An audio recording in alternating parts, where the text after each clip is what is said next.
kepada seluruh masyarakat, kepada seluruh yang ada di sini dan di seluruh dunia, yang bahwasanya bendera tercinta ini bukanlah bendera separatis, saudara, betul?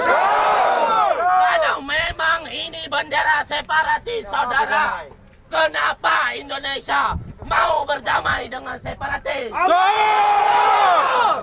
Dengan terjadinya perjanjian MOU Helsinki 16 tahun yang lalu, itu membuktikan secara rasionalisme apa itu yang bahwasanya gerakan Aceh Merdeka itu legal, itu hak internasional yang dijalankan oleh gerakan Aceh Merdeka dengan membawa bendera Aceh. Ini bukan bendera tentara negara Aceh, akan tetapi ini bendera rakyat Aceh.